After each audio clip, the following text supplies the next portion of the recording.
কাউকে যদি সত্যি ভালোবাসো তাহলে হাজার ব্যস্ততার মাঝেও তাকে একটু সময় দিও। হয়তো তোমার একটু সময়ের জন্য সবসময় সে অপেক্ষায় বসে থাকে।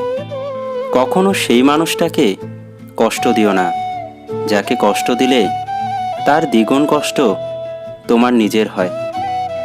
একটু কষ্ট হলেও একা চলতে শেখো, কারণ যাকে ছাড়া তুমি চলতে পারবে না ভাবছো, সে কিন্তু তোমাকে ছাড়া ঠিকই চলতে পারবে।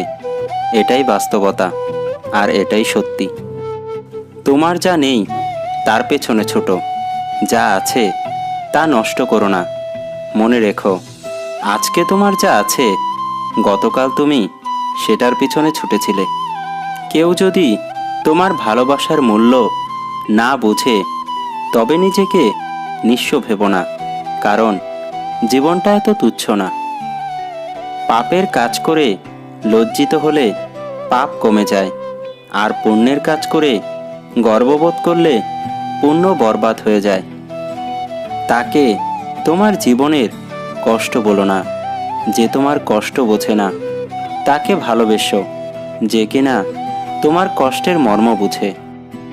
যেটা হয়ে গেছে তার জন্য আফসোস করো না, যা হতে যাচ্ছে তা নিয়ে চিন্তা করো।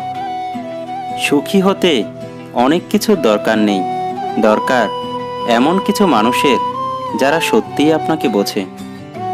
প্রশংসা ভালো লোককে আরও ভালো করে, আর খারাপ লোককে আরও বেশি খারাপ করে।